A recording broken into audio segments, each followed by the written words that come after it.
Hello friends, welcome back my YouTube channel. तो आज हम देखेंगे feature of government of India act 1935। इसमें हम लोग मोस्ट इम्पॉर्टेंट 30 एमसीक्यूज़ को कवर करेंगे।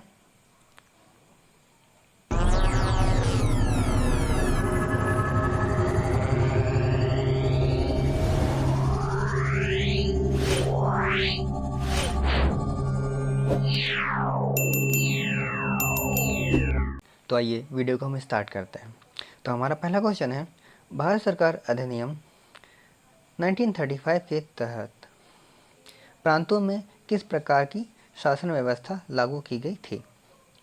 ऑप्शन ए प्रत्येक शासन, ऑप्शन बी द्वैत शासन, ऑप्शन सी स्वायत्त शासन या ऑप्शन डी संघीय शासन।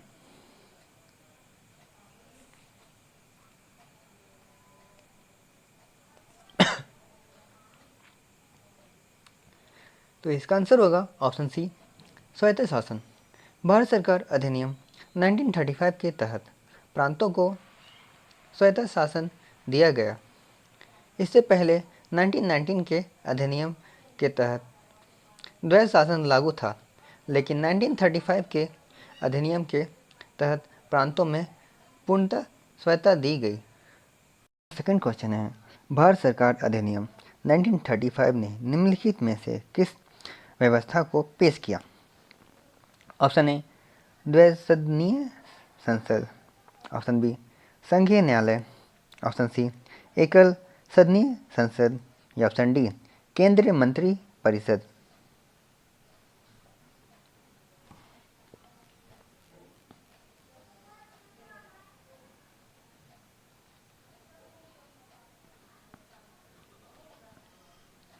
तो इसका आंसर होगा ऑप्शन बी संघीय न्यायालय।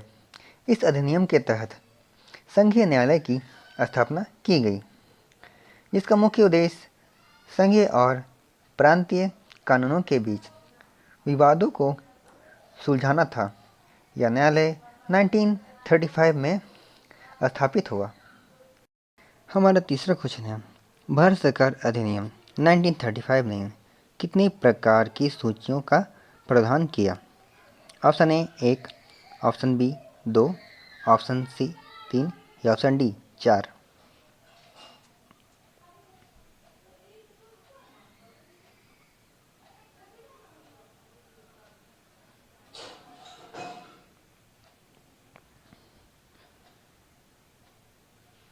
तो इसका आंसर होगा ऑप्शन सी 3। अधिनियम के संघीय सूची, प्रांतीय सूचना और समवर्ती सूची का प्रावधान किया। इस सूचियों के आधार पर केंद्र और प्रांतों के बीच शक्तियों का विभाजन किया गया। हमारा फोर्थ क्वेश्चन है, 1935 के अधिनियम के तहत संघीय शासन को लागू किया जाना था, लेकिन यह कब लागू नहीं हो सका? Option A 1937, option B 1942, option C 1946 या ऑप्शन डी संघीय शासन लागू नहीं हुआ।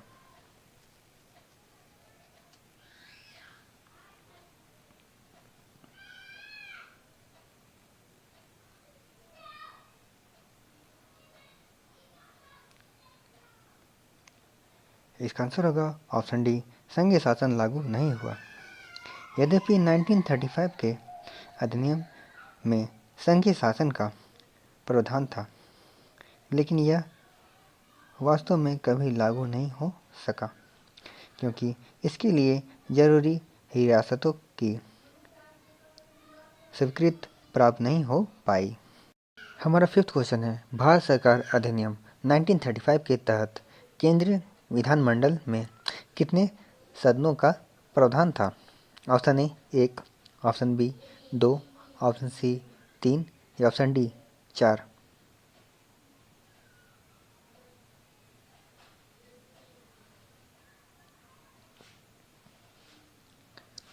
इसका आंसर होगा ऑप्शन बी 2। अधिनियम के अनुसार केंद्र विधानमंडल द्विसदनीय था, जिसमें एक उच्च सदन काउंसिल ऑफ स्टेट और एक निम्न सदन फेडरल असेंबली था। हमारा सिक्स क्वेश्चन है, भारत सरकार अधिनियम 1935 में संघीय विधानमंडल में सदस्यों की संख्या कितनी थी? Option A 250, option B 375, option C 450 या ऑप्शन डी 500।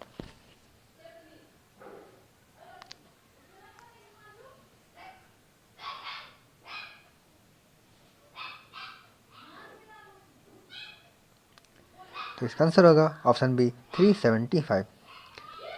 संघीय विधानमंडल में 375 सदस्यों का प्रावधान था।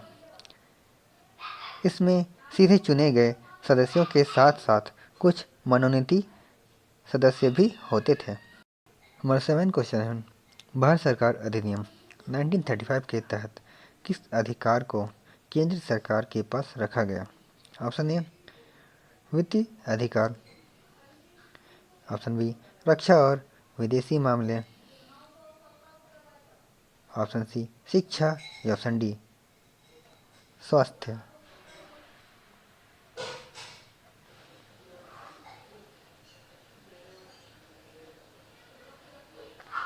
तो इसका आंसर होगा ऑप्शन बी रक्षा और विदेश मामले। अधिनियम के तहत केंद्र सरकार को रक्षा, विदेश मामलों और संचार जैसे महत्वपूर्ण मामलों का अधिकार दिया गया था। क्वेश्चन है, भारत सरकार अधिनियम 1935 के तहत किस सूची में प्रांतीय सरकार को विशेष अधिकार दिए गए थे? ऑप्शन ए संघीय सूची, ऑप्शन बी प्रांतीय सूची, ऑप्शन सी समवर्ती सूची या ऑप्शन डी निषेध सूची।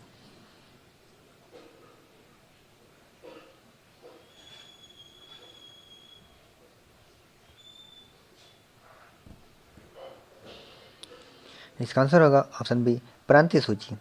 प्रांतीय सूची में उन विषयों का उल्लेख था जिन पर प्रांत सरकार को पूर्ण अधिकार थे। यह केंद्र और प्रांतों के बीच शक्तियों के विभाजन का हिस्सा था। हमारा 9 क्वेश्चन है, किस प्रावधान के तहत भारत सरकार अधिनियम 1935 में केंद्र और प्रांतों के बीच विवाद निपटाने के लिए संघीय न्यायालय की स्थापना की गई? ऑप्शन ए अनुच्छेद 200, ऑप्शन बी अनुच्छेद 204, ऑप्शन सी अनुच्छेद 207 या ऑप्शन डी अनुच्छेद 213।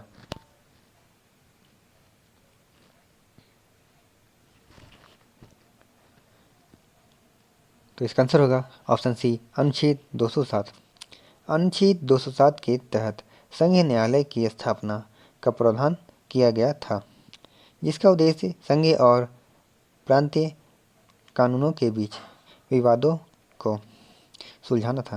हमारा 10वां क्वेश्चन है, भारत सरकार अधिनियम 1935 के तहत प्रांतों में मंत्रिमंडल को किससे प्रति उत्तरदायी बनाया गया? Option A governor, option B viceroy, option C प्रांतीय विधानमंडल या ऑप्शन डी ब्रिटिश संसद।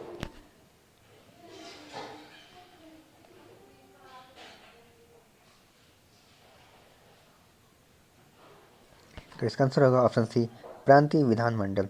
अधिनियम के तहत प्रांतों में मंत्रिमंडल को प्रांतीय विधानमंडल के प्रति उत्तरदायी बनाया गया, जिससे प्रांतीय स्वायत्तता को मजबूती मिली। क्वेश्चन है, भारत सरकार अधिनियम 1935 के तहत कितने प्रांतों को संयुक्त शासन दिया गया था? Option A 7, option B 9, option C 11 या ऑप्शन डी 14।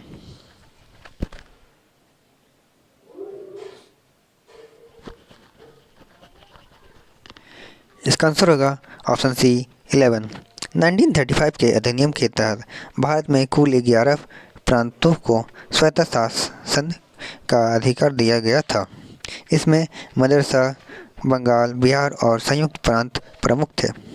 हमारा 12 क्वेश्चन है, 1935 के अधिनियम में प्रांतों के लिए गवर्नर का चुनाव कौन करता था? ऑप्शन ए ब्रिटिश प्रधानमंत्री, option B viceroy, option C British संसद या ऑप्शन डी ब्रिटिश सम्राट।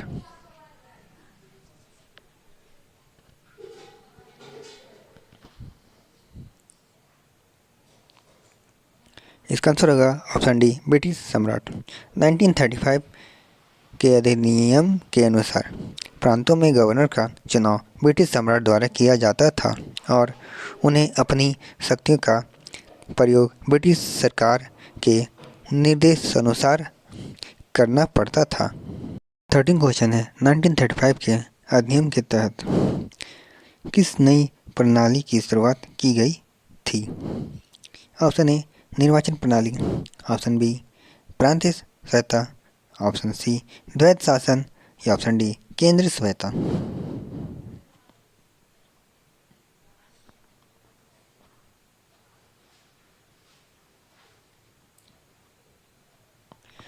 इसका आंसर होगा ऑप्शन बी, प्रांतीय स्वायत्ता। इस अधिनियम के तहत प्रांतीय स्वायत्ता की शुरुआत की गई, जिसमें प्रांतों को अधिक स्वतंत्रता और शक्तियाँ दी गई और केंद्र सरकार के हस्तक्षेप को सीमित किया गया।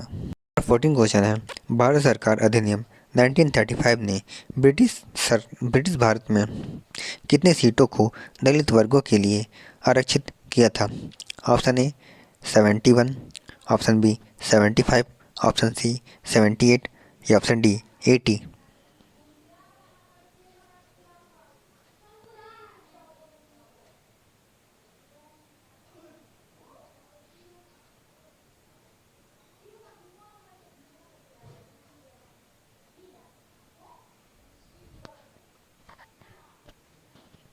इसका आंसर होगा ऑप्शन ए 71।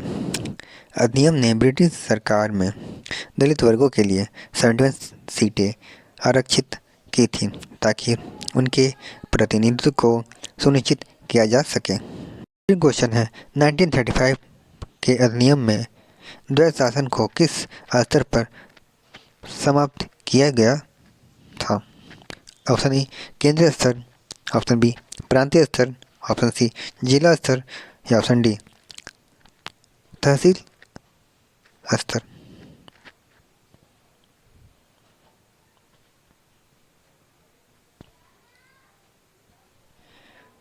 इसका आंसर है ऑप्शन बी, प्रांतीय स्तर। द्वैत शासन की व्यवस्था को 1935 के अधिनियम द्वारा प्रांतीय स्तर पर समाप्त कर दिया गया, जिससे प्रांतों में पूर्ण स्वायत्ता शासन की व्यवस्था की गई। 16 क्वेश्चन है, भारत सरकार अधिनियम 1935 के तहत कितने प्रांतों में दुसदनीय विधानमंडल की स्थापना की गई? Option A 3, option B 4, option C 5 या ऑप्शन डी 6।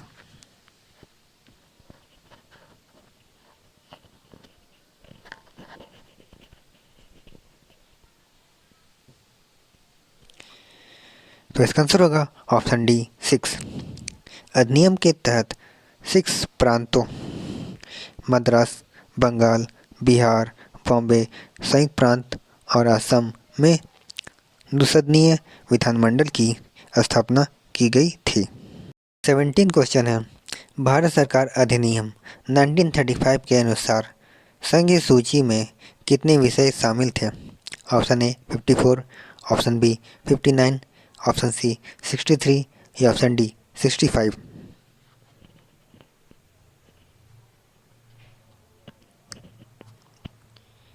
तो इसका आंसर होगा ऑप्शन ए 54। संघीय सूची में 54 विषय शामिल थे, जिन पर केवल केंद्र सरकार कानून बना सकती थी।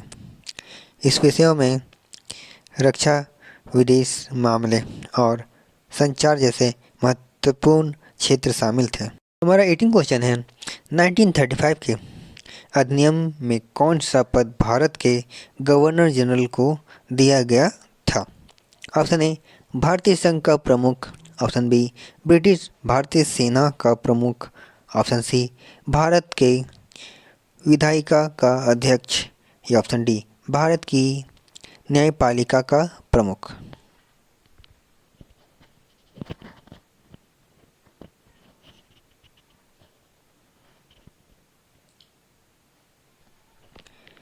तो इसका आंसर होगा ऑप्शन ए भारतीय संघ का प्रमुख। 1935 के अधिनियम के तहत गवर्नर जनरल को भारतीय संघ का प्रमुख बनाया गया। उन्हें केंद्रीय शासन का प्रमुख अधिकार दिया गया और वे संघीय कार्यों की देखरेख करते थे। और 19 क्वेश्चन है, भारत सरकार अधिनियम 1935 के तहत कितने राज्यों को ब्रिटिश भारत के साथ एक संघ में शामिल होने की योजना बनाई गई थी? Option A 500, option B 525, option C 565 या ऑप्शन डी 600।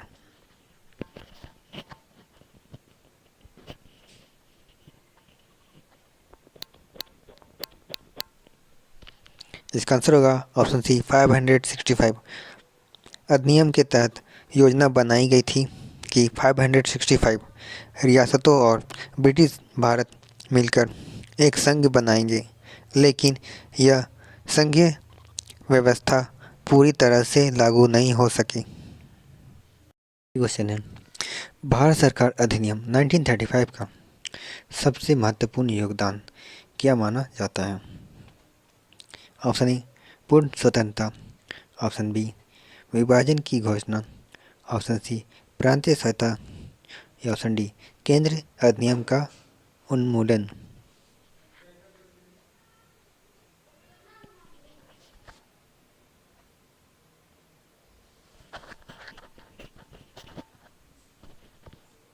इसका आंसर होगा ऑप्शन सी प्रांतीय स्वायत्तता। इस अधिनियम का सबसे महत्वपूर्ण योगदान प्रांतीय स्वायत्तता का प्रावधान था, जिससे प्रांतों को स्वतंत्रता दी गई और केंद्र से हस्तक्षेप को कम किया। यह भारतीय संविधान के निर्माण की दिशा में एक महत्वपूर्ण कदम था। 21 क्वेश्चन है, भारत सरकार अधिनियम 1935 के तहत संघीय संरचना में निम्नलिखित में से कौन शामिल नहीं था? ऑप्शन ए प्रांत, ऑप्शन बी रियासतें, ऑप्शन सी केंद्र शासित प्रदेश या ऑप्शन डी ब्रिटिश भारत।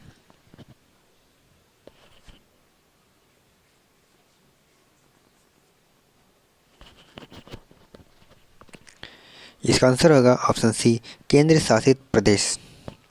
1935 के अधिनियम में संघीय संरचना के अंतर्गत प्रांत और रियासतों शामिल थे, जबकि केंद्र शासित प्रदेश का कोई प्रावधान नहीं था।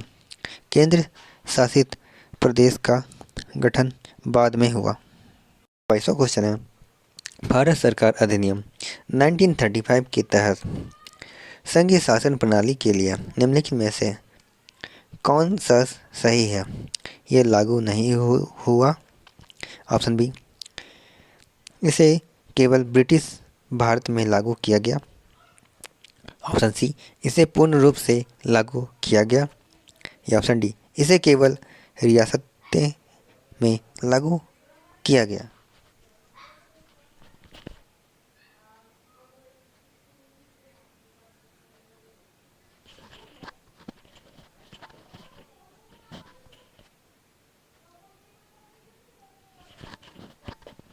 इसका आंसर होगा ऑप्शन ए यह लागू नहीं हुआ। संघीय शासन प्रणाली को अधिनियम में प्रस्तावित किया गया था, लेकिन रियासतों की असहमति के कारण यह कभी लागू नहीं हो सका। हमारा 23वां क्वेश्चन है, भारत सरकार अधिनियम 1935 के तहत वायसराय को किस प्रकार की शक्तियां प्राप्त थी? ऑप्शन ए सीमित, ऑप्शन बी सांकेतिक, ऑप्शन सी व्यापक या ऑप्शन डी कोई शक्ति नहीं थी।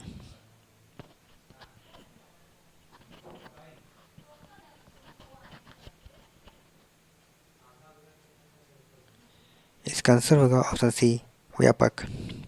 वायसराय को व्यापक शक्तियां प्राप्त थी।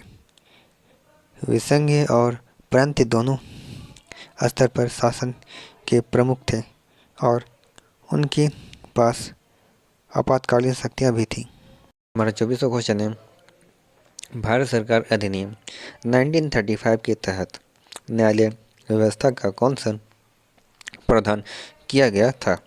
ऑप्शन ए सर्वोच्च न्यायालय, ऑप्शन बी संघीय न्यायालय, ऑप्शन सी जिला न्यायालय या ऑप्शन डी पंचायत न्यायालय।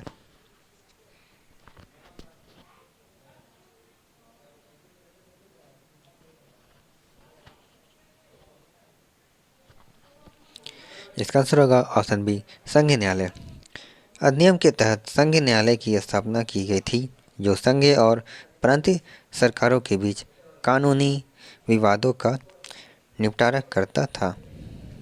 तो क्वेश्चन है 1935 के अधिनियम ने किस प्रकार की प्रतिनिधि प्रणाली को भारत में लागू किया?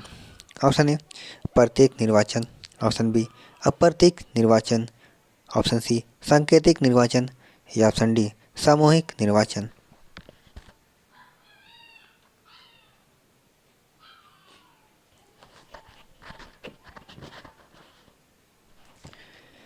इसका आंसर होगा ऑप्शन ए प्रत्येक निर्वाचन।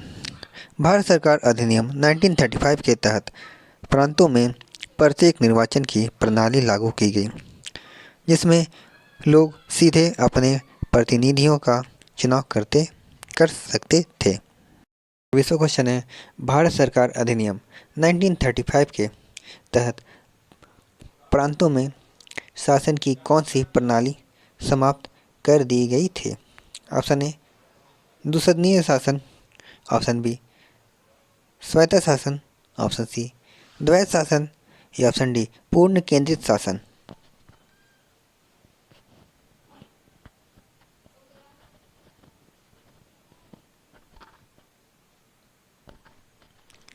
इसका आंसर होगा ऑप्शन सी द्वैत शासन। द्वैत शासन प्रणाली जो 1919 के अधिनियम के तहत लागू थी, 1935 के अधिनियम के तहत समाप्त कर दी गई, जिससे स्थान पर प्रांतीय व्यवस्था स्थापित की गई। 27वां क्वेश्चन है भारत सरकार अधिनियम 1935 के तहत किस विषय को समवर्ती सूची में रखा गया था? ऑप्शन ए रक्षा, ऑप्शन बी शिक्षा, ऑप्शन सी न्याय या ऑप्शन डी कृषि।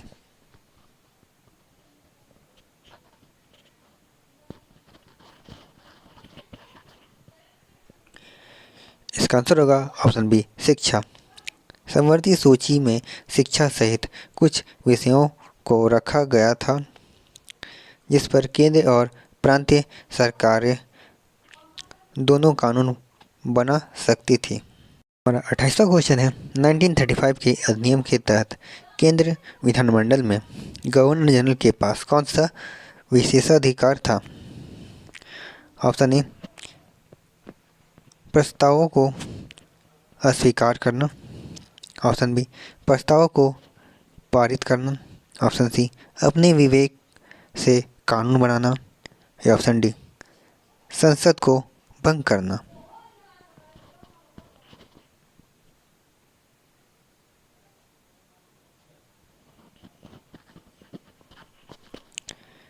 इसका आंसर होगा ऑप्शन ए प्रस्तावों को अस्वीकार करना। गवर्नर जनरल के पास प्रस्तावों को अस्वीकार करने की अधिकार था।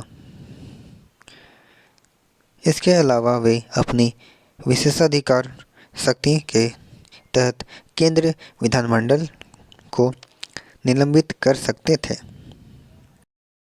29वां क्वेश्चन है भारत सरकार अधिनियम 1935 के अनुसार प्रांतों के मंत्रिमंडल का नेतृत्व कौन करता था? Option A viceroy, option B governor, option C मुख्यमंत्री या ऑप्शन डी प्रधानमंत्री।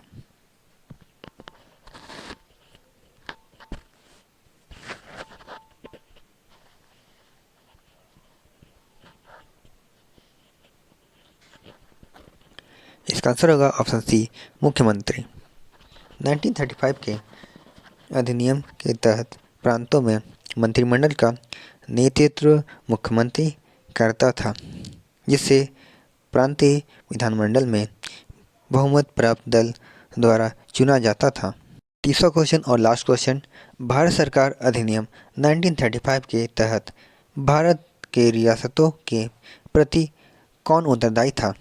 ऑप्शन ए ब्रिटिश संसद, ऑप्शन बी भारतीय राष्ट्र Congress, option C governor general या ऑप्शन डी गवर्नर।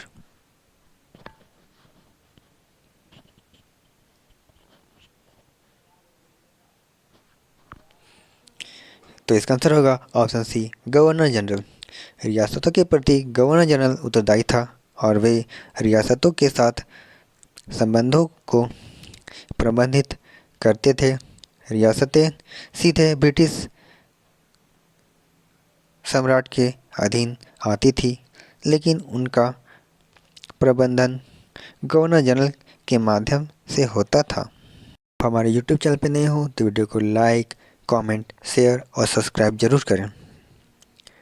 हम इसी तरह पॉलिटी टॉपिक की सीरीज लेकर आएंगे जो पॉलिटी की हर टॉपिक को कवर करेगी।